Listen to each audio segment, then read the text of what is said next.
أهلين حبايبي، إن شاء الله كامل تكونوا بيا وبخير عليكم. اليوم سكراتي جيتكم بموضوع نتاع مرحلة ما قبل الارتباط، أي قبل الزواج والخطوبة. هذه هي فرصة ذهبية نتاعك باش تتعرفي على الشخص اللي معاك مليح وتفهمي كيفاش دايرة عقليته قبل ما تتاخدي قرار الخطوبة الرسمية. ومن الضروري تركزي برزانة وعقل ماشي بالعاطفة. أولا شوفوا التعارف. أول حاجة هي النية، ضروري تكون عندك نية الزواج من الأول، ماشي تضيعوا الوقت وتبقى في علاقة ما عندهاش مستقبل واضح. تاني تكون بحضور الأهل، من الأحسن يكون تعارف بوجود عائلة أو محرم، هكا باش يبقى بيناتكم احترام ويكون أمر جدي واضح للجميع. كذلك استغلي وقتك في الأسئلة المهمة، سولوا على بعضياتكم عن الأساسيات. هاد الشي راح نشوفه في المعايير طبعا، ما تبقايش غير في الكلام العادي، لازم تتعمقوا. ثانيا تحكيم العقل، يكون فيه بعد النظر، لازم يكون عندك بعد النظر، ما تخليش غير العاطفة ولا الحب هو اللي يقرر. الحب يجي مع العشرة، بس حساس لازم يتبنى بالعقل والتفاهم.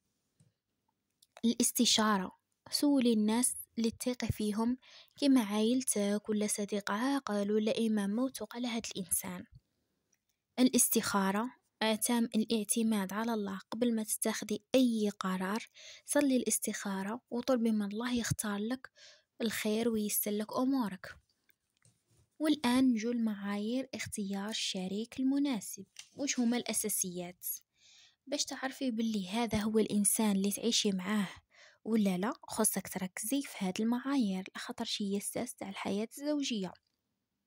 أولها الخلق والدين، تكون أخلاقه حسنة، فيه الصدق والأمانة، الاحترام، خطيه الكذب والغدر.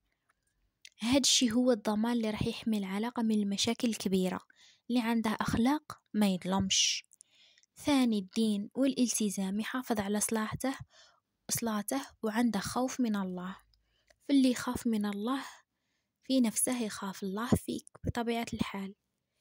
ثاني يكون ولد فاميلة، معروف بحسن السيرة في العائلة والمجتمع، كي يعطيك فكرة هكا على التربية والأصل، نقص عليك المشاكل مع الأهل.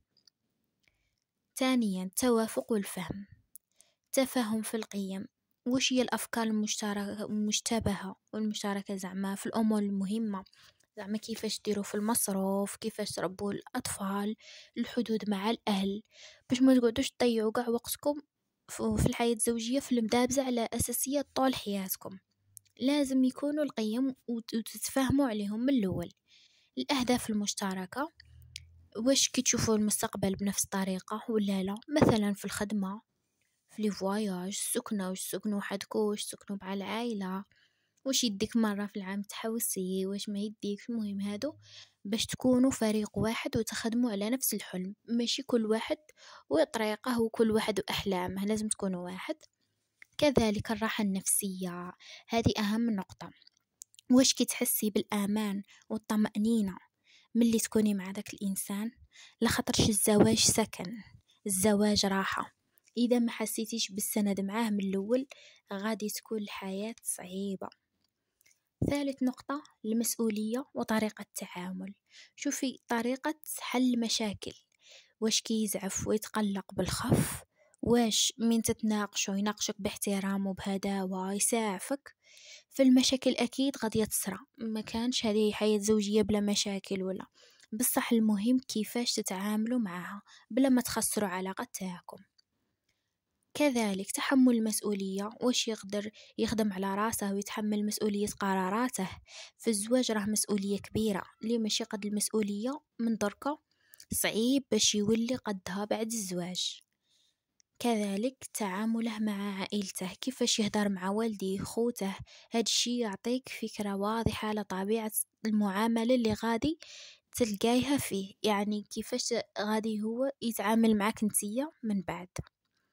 وفي الأخير ماشي ضروري يكون هاد الشخص كامل ومثالي، فالكمال لله عز وجل، ولكن خص تكون أساسيات قوية ويكون فيه الخير اللي يخليك تكملي معاه حياتك كاملة.